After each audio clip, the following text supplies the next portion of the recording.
Olá, começa agora o Agrocultura com as principais notícias do agronegócio. No programa de hoje você vai ver uma verdadeira aula de apicultura. Em meio a paisagens deslumbrantes, em uma das regiões mais altas do Brasil, um apicultor mostra como cria abelhas em uma pequena propriedade sustentável.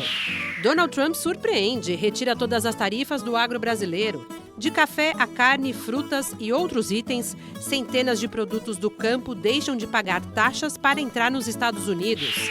Nova safra de café encalha nos portos. E não é por culpa das tarifas. Gargalos no sistema portuário são os responsáveis. Pela primeira vez nas conferências do clima, o agronegócio ganhou uma área exclusiva, a AgriZone. O espaço criado na COP30 mostra tecnologias e soluções sustentáveis que já fazem parte do campo brasileiro. E ainda, a previsão do tempo para o campo em todo o país. O Agrocultura está começando.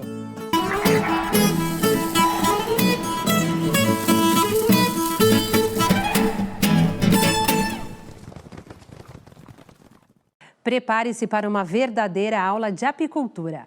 O Brasil é o 8º produtor mundial de mel. Há grandes criações perto de cultivos que atraem as abelhas, como frutas e eucalipto, além das matas nativas.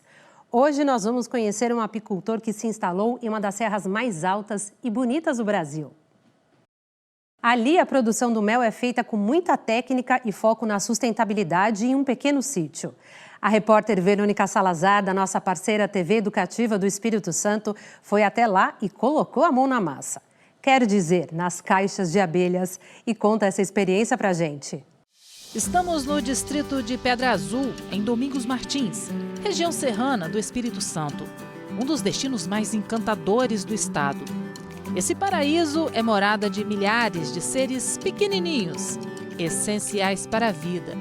É onde também vive esse holandês, há mais de 25 anos. Arno Virenha é apicultor e meliponicultor. Cria abelhas com e sem ferrão. Por aqui ele produz grande variedade de méis especiais dentro do conceito de sustentabilidade.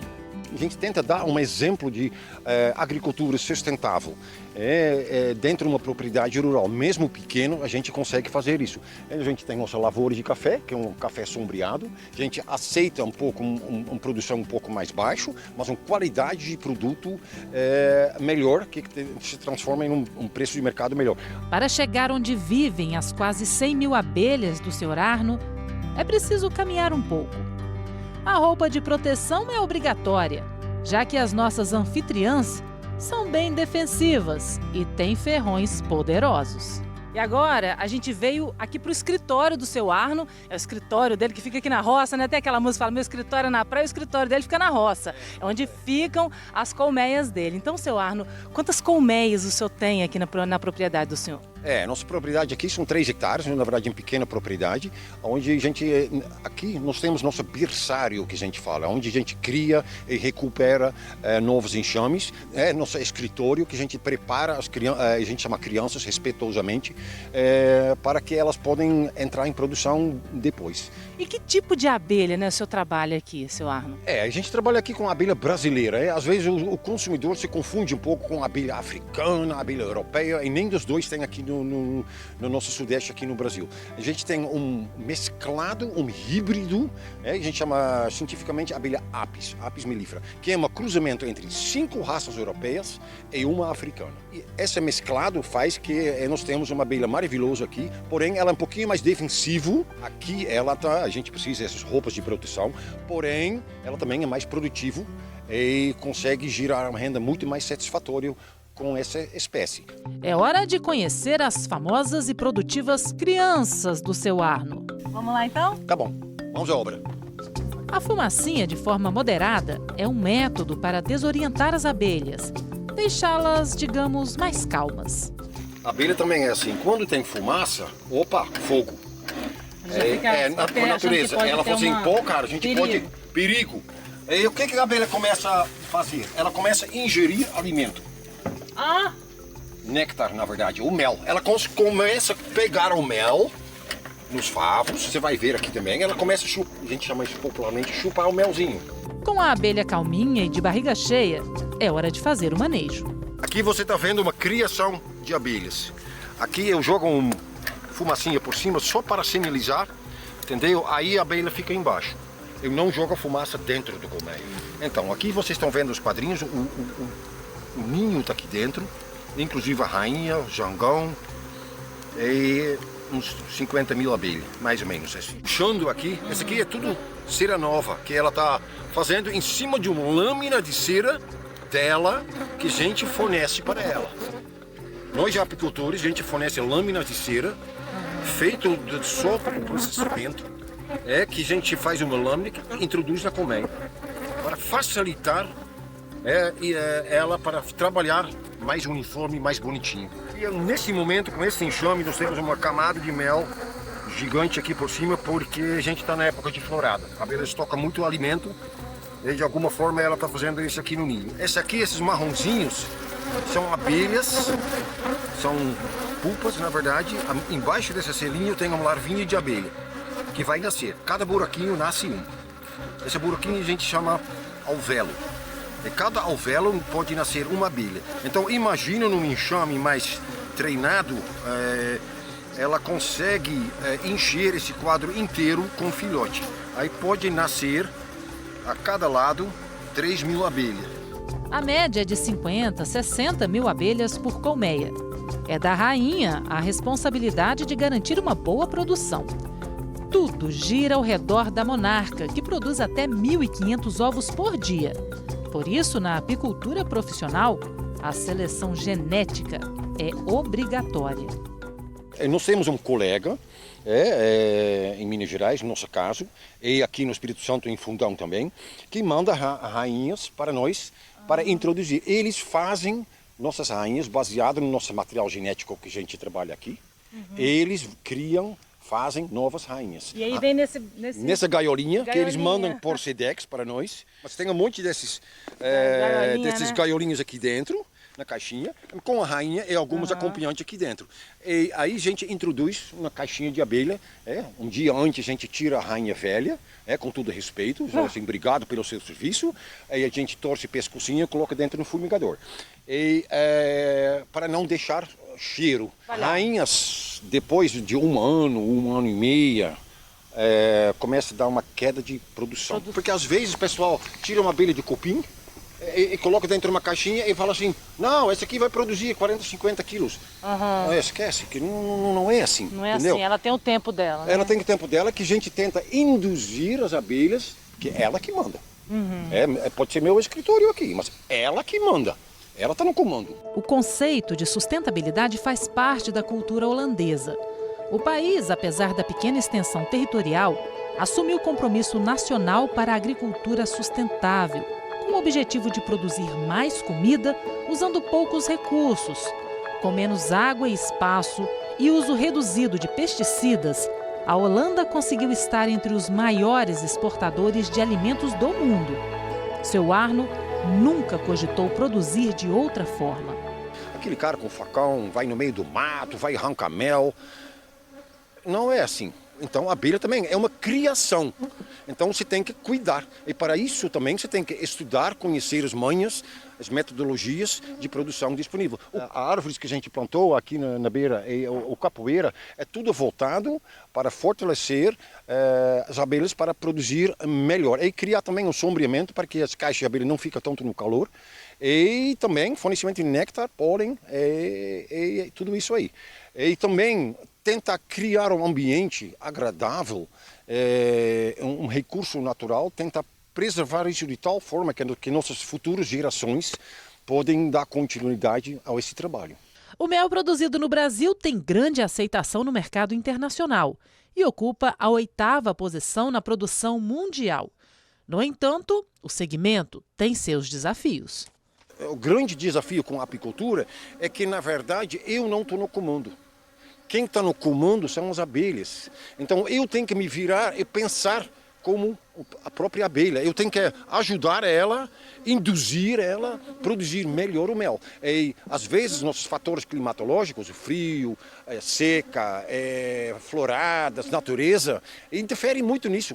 Né? Uma grande parte do nosso trabalho. Então a gente tem que ficar muito antenado em mudanças bruscas de temperatura, falta de alimento na natureza, predadores, tudo isso aí que a gente observa, que faz o nosso trabalho muito dinâmico. A gente está com esse fenômeno das mudanças climáticas, né?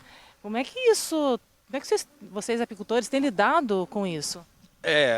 A gente tem que aplicar, sim, um manejo mais diferenciado. A gente tem que, na verdade, estudar muito mais do que antes para poder aplicar os técnicos de manejo mais adequado. Porque muda muito. O período de seca, uma seca severa que a gente tinha ano passado, prejudicou a produção, porque as plantas não estavam fornecendo tanto mel, como que a gente fala, na verdade é néctar. As plantas da natureza precisam de água. Se tem um período de muita seca, atrapalha. Mas se a situação se agravar muito, né, que é uma previsão aí dos ambientalistas, as abelhas podem nos deixar? Pode acontecer. Eu acho que não é difícil, mas pode acontecer. Eu também não sou dono da verdade e nem dono do futuro. Mas se nós apicultores e meliponicultores fazem nosso papel de criação de abelhas, a gente consegue ainda talvez reverter essa situação. É com nós, produtores rurais e apicultores, para tentar aplicar as boas práticas em campo que favorecem ambos os lados. Temperatura muito alta, muito baixo, isso interfere na produção, não somente na abelha, mas também no café, no soja, e tudo a agricultura. E isso exige de produtor rural um conhecimento maior das suas práticas em campo, que ele realmente é testado agora para fazer a coisa correta. Para ser considerada sustentável, a prática deve garantir às gerações futuras a capacidade de suprir as necessidades de produção e qualidade de vida no planeta, conceito que passa por mudança de hábitos. A gente está dando os primeiros passos, porque futuramente também, cara, com essa agricultura sustentável, se a gente preserva melhor a natureza, a gente consegue girar renda de uma forma mais tranquila. Mas tem que começar, e já está começando, pessoal, já está pedindo passagem, mas a gente vai passo a passo. Veja a seguir no Agrocultura. Retirada de todas as tarifas por Donald Trump libera a entrada dos produtos do agro brasileiro nos Estados Unidos.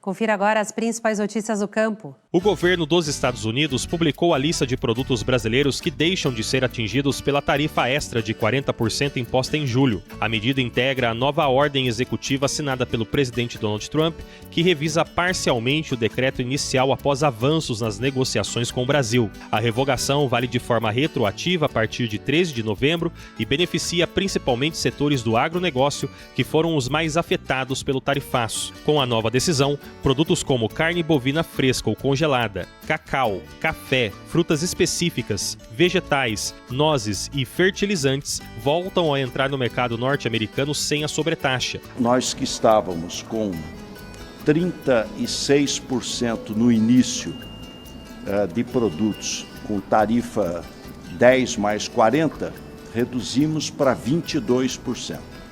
Então, hoje nós temos no tarifaço 22% da exportação brasileira, que o ano passado foi de 40, em números redondos, 40 bilhões de dólares. Outro fato importante, retrocedeu a 13 de novembro. Então, o que foi exportado depois de 13 de novembro vai ser reembolsado. O ministro da Agricultura classificou as retiradas das tarifas como um avanço na relação bilateral. Para o ministro Carlos Fávaro, a medida devolve competitividade ao agronegócio brasileiro e demonstra que o diálogo institucional retomou seu curso natural. A Associação Brasileira das Indústrias Exportadoras de Carne, em nota, afirmou que a reversão reforça a estabilidade do comércio internacional e reconhece o papel do diálogo técnico na construção do acordo. Para o presidente do Sindicato das Indústrias de Carnes do Mato Grosso do Sul, Regis Luiz, a queda da sobretaxa deve ser vista com cautela. Então é muito cedo para nós falarmos, olha, a retirada da taxa dos Estados Unidos vai aquecer o mercado, vai mudar o mercado. É cedo, até porque nas próximas semanas, dia 26, nós teremos uma reunião na China, onde a China quer colocar, chama-se salvaguarda. Tá? O que é isso? Ela quer colocar uma taxação sobre os produtos brasileiros e quer colocar cota. Tá? Então isso pode mexer grande com o mercado.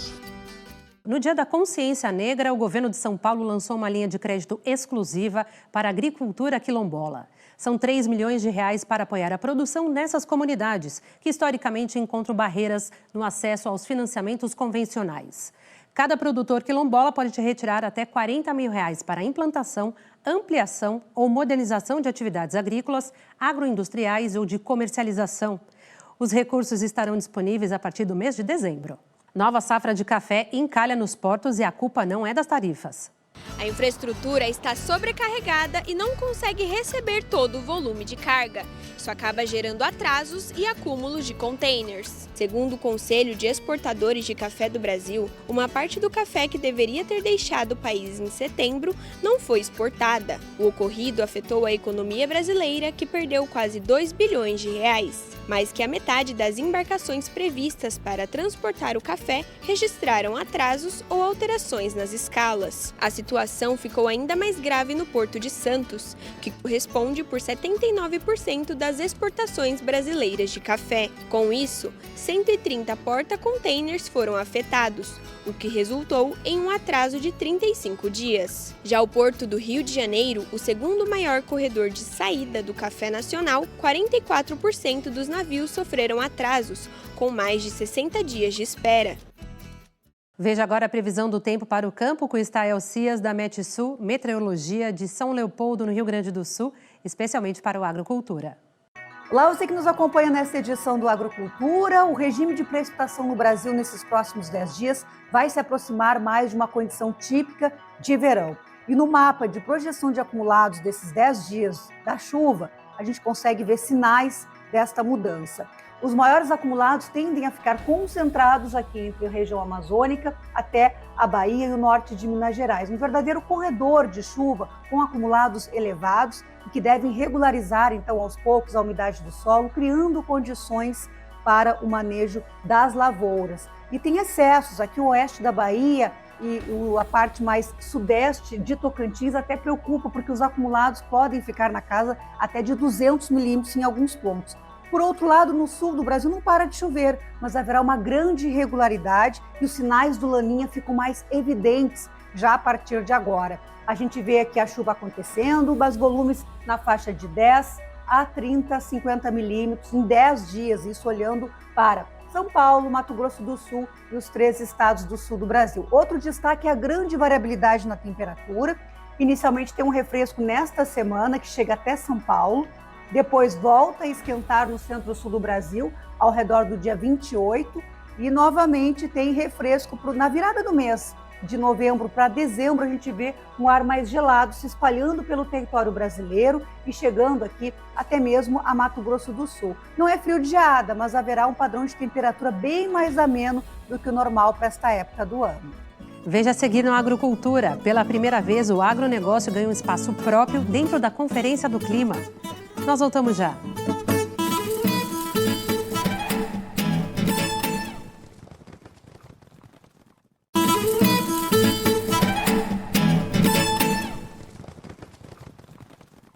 A COP30 abriu espaço para discussões sobre clima, alimentação e o futuro do planeta.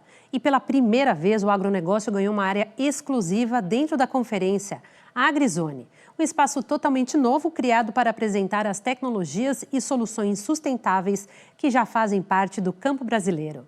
E quem mostra tudo isso é o nosso enviado especial, o Bruno Faustino.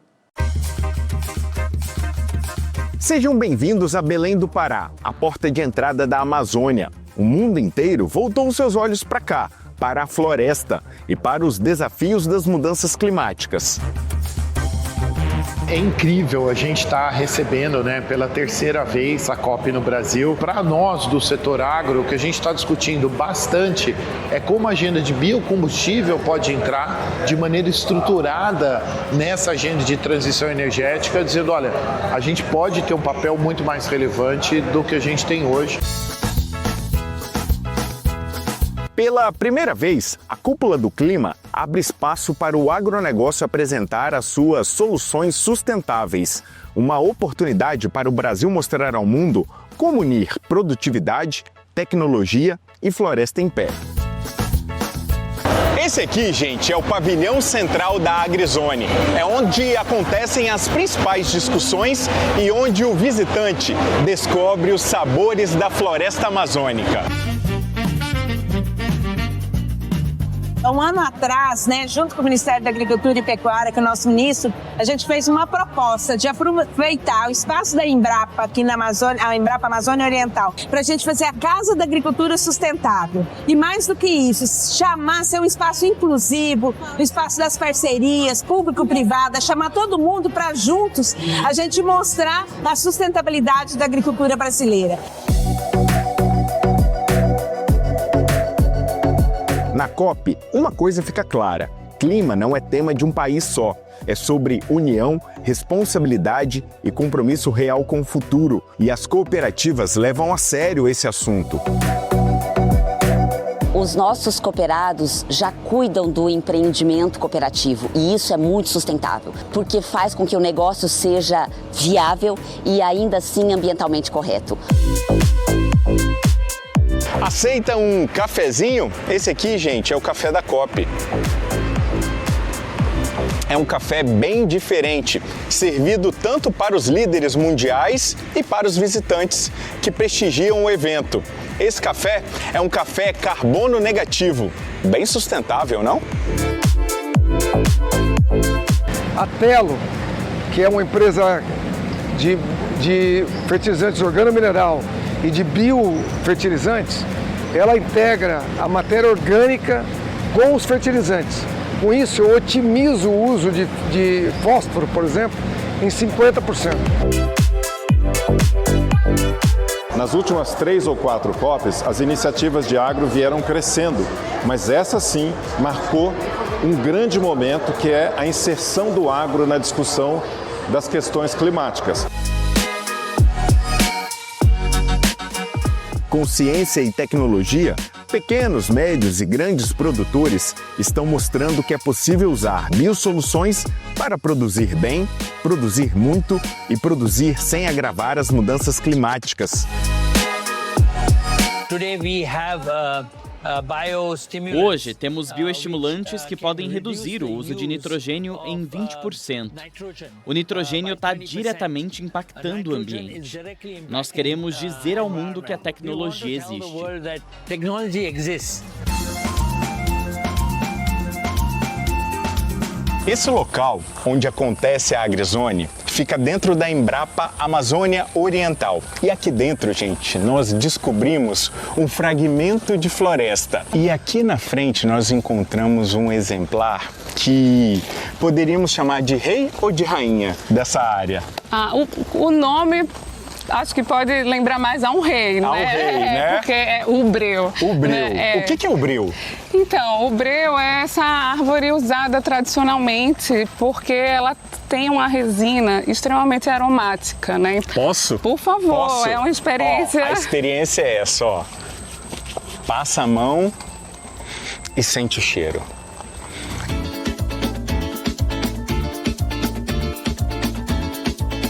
Essa árvore aqui atrás da gente é um marupá e ela é um ótimo exemplo para explicar estoque de carbono, não é, Liz? Isso, o carbono ele é estocado em diferentes estruturas da árvore, né? Então tem muito carbono nas folhas, nas raízes, mas principalmente no tronco, é onde a gente tem maior estoque. Então aqui, imaginando que ela tem 25 metros, a gente já mediu o diâmetro, tem 77 e ela tem cerca de 1,9 toneladas de carbono estocados nessa árvore. E aí, se eu pegar o celular e apontar aqui para o QR Code, eu vou ter todas essas informações que você passou.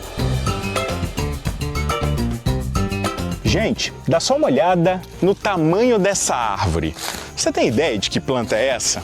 Essa é uma samalmeira e ela está aqui, no meio do horto da Embrapa Amazônia Oriental. Olha, gente, o tamanho.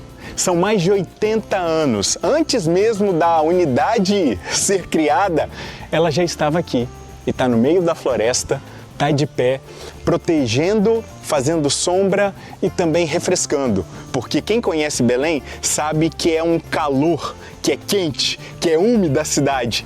Mas aqui dentro, gente, é fresquinho. Isso graças à preservação desse gigante que é a salmalmeira.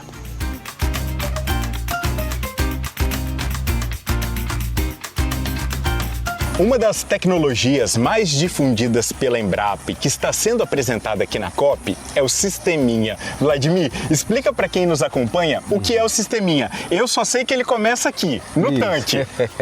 É verdade, aqui nós temos um tanque para criar tilápia, né? Esse tanque tem 10 mil litros e você cria 150 tilápias. Tudo que sobra em termos de vegetais na propriedade dele, ele vem colocando em camadas e vem colocando também a água do peixe, que é rica em proteínas, ela vem para aumentar e dar sequência a esse processo. E assim a gente termina esse passeio pela AgriZone na COP30. Aqui o Brasil mostrou que dá para produzir com responsabilidade, dá para conservar com tecnologia e dá para unir floresta, gente e comida boa no mesmo propósito. O Pará ganhou visibilidade, o Brasil ganhou respeito e o mundo ganhou esperança. O Brasil hoje, não tenho dúvidas de falar que é o grande líder da agricultura tropical. A gente precisa de muita ciência e tecnologia para desenvolver essa agricultura tropical, que pode também ser fantástica, porque permite produção o ano inteiro.